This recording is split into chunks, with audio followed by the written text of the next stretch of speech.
अस्सलाम वालेकुम व्यूवर्स। गाड़ी है आज हमारे पास सुजुकी ऑल्टो 2011 के एंड का मॉडल 970 सीसी गाड़ी है ये। आज जो है हम आप लोगों को व्यूवर्स को इसके एसी का सर्किट का पूरा लूप बताएंगे। जो एयर कंडीशनिंग सिस्टम है किस तरह काम करता है और इसमें कौन कौन से मेजर इक्विपमेंट है और कहाँ कहाँ लगे होते हैं।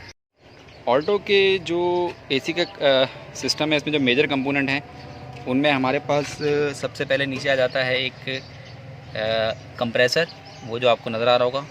कंप्रेसर के बाद ये सामने फ्रंट पे ये आपको जो जाली नज़र आ रही है ये आपका जो है वो कंडेंसर है।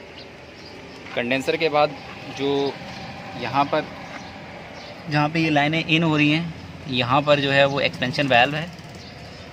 एक और मेजर कंपोनेंट ड्रायर, ये ड्रायर है। और इवेपोरेटिंग कॉयल जो है उसके वो गाड़ी के अंदर होते हैं, चल के देखते हैं। इवेपोरेटर जो है वो गाड़ी के अंदर के सेक्शन की तरफ होता है। अब ये सब मिलके किस तरह रेफ्रिजरेंट जो है वो काम करता है और इसमें कौन सा रेफ्रिजरेंट डलता है वो मैं आपको बताता हूँ। जो रेफ्रिजरेंट डलता है वो R134A डलता है और ये किस तरह लूप काम करता है वो मैं अब आपको एक्सप्लेन करता हूँ। तो स्टार्ट हम करते हैं। तो ये इसकी लो प्रेशर की लाइन है। एक यहाँ कैप भी दिया होता है, जब आप गैस रिफ़िल करते हैं तो यहाँ से आप जो है वो उसकी गैस भी चेक कर सकते हैं लो प्रेशर की लाइन से। देखें जिस पे एल लिखा हुआ है। तो आप देखें कि ये जो लाइन है ये यहाँ से, ये जो आपको एक कनेक्टर नज़र आ रहा है, यहाँ इसकी जगह एक्सपेंशन वाल्व भी होती है। उसका पर्पज़ क्या होता है मैं आपको बताता हूँ। तो ये आपके ड्राइवर कंपार्टमेंट से ये लाइन आ रही है वापस। इस लाइन की निशानी ये है लो प्रेशर की लाइन की कि जो इवेपोरेटर जो कि आपके अंदर ड्राइवर कंपार्टमेंट में होता है उससे वापस आ रही है। ये थोड़ी मोटी होती है, इसका डायर ज़्यादा बड़ा होता है। तो ये यहाँ से आती है ड्राइवर कंपार्टमेंट से। तो जब ये ड्राइवर कंपार्टमेंट से आती है तो ये हीट लेके आती है। तो यहाँ पर जो है वो हाई टेम्परेचर और हाई टेम्परेचर का जो है वो आपके पास जो है वो रेफ्रिजरेंट होता है, गैसियस फॉर्म में होता है। तो जब ये आती है हाई टेम्परेचर का रेफ्रिजरेंट, तो ये आप लाइन देखें यहाँ से होती हुई यहाँ पे आती है और यहाँ से ये लाइन देखें आप नीचे जा रही है और वो आपको इसको नीचे कंप्रेसर नज़र आ रहा होगा। ये लाइन जो बिल्कुल जहाँ एंड हो रही है वो नीचे एंड पे आपको कंप्रेसर नज़र आ रहा है। तो ये हाई टेम्परेचर की लाइन जाके कंप्रेसर में जाती है, क्योंकि गैसियस फॉर्म में होती है और गैस को ही कंप्रेस करता है कंप्रेसर।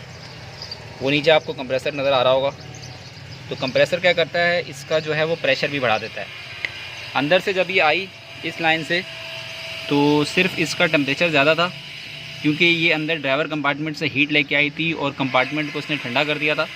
हाई टेम्परेचर की थी और जब यहाँ पर आई हाई टेम्परेचर की तो ये नीचे जो कंप्रेसर लगा है क्या करता है कि इस हाई टेम्परेचर वाली लाइन को प्रेशराइज़ करता है और रेफ्रिजरेंट का प्रेशर बढ़ाता है और इसको यहाँ से एंटर कर देता है। ये जो आपको लाइन नज़र आ रही है ये लाइन अब हाई टेम्परेचर और हाई प्रेशर का रेफ्रिजरेंट है, इसको कंडेंसर से गुजारता है और यहाँ पे ये जो है वो रेफ्रिजरेंट जो है वो लिक्विड में कन्वर्ट हो जाता है।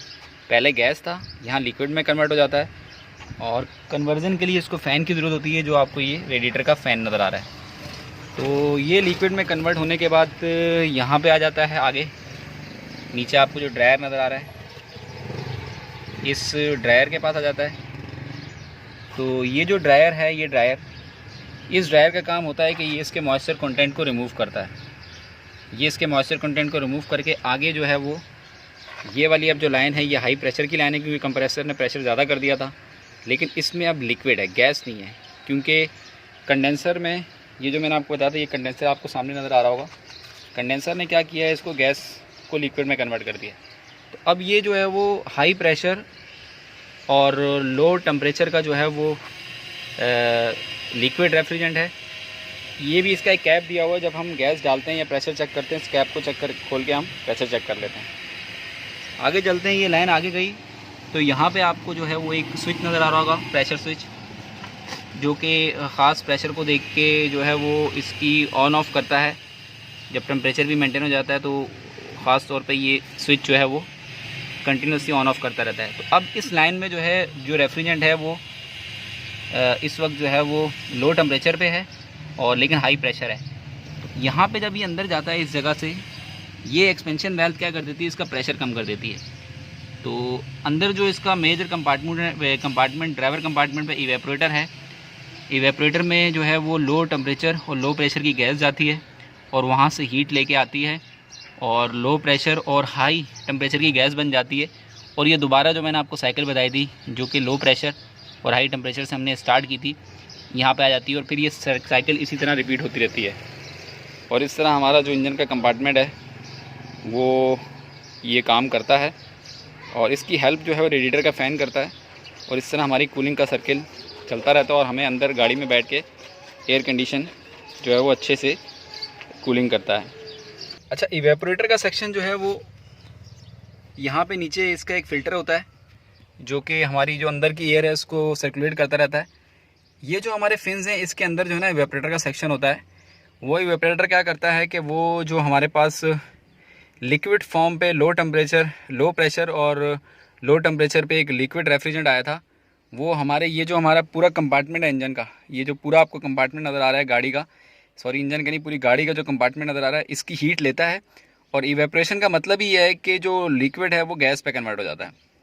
तो यहाँ से हीट लेके हमारा जो रेफ्रिजरेंट है वो दोबारा गैस में कन्वर्ट हो जाता है और गैस में कन्वर्ट होने के बाद जो मैंने आपको बड़ा पाइप दिखाया जहाँ से हमने साइकिल स्टार्ट की थी कि लो प्रेशर और हाई टेम्परेचर की जो गैस है वो चली जाती है और वो फिर दोबारा कंप्रेसर की तरफ चली जाती है ताकि वो लो प्रेशर और हाई टेम्परेचर को दोबारा प्रेशराइज़ करे कंप्रेसर और वो साइकिल रिपीट करे। तो ये तो था आज का हमारा वीलॉग जिसमें हमने आपको सुजुकी ऑल्टो 2011 की जो है वो एसी का पूरा लूप बताया और उसमें जो जो मेजर कंपोनेंट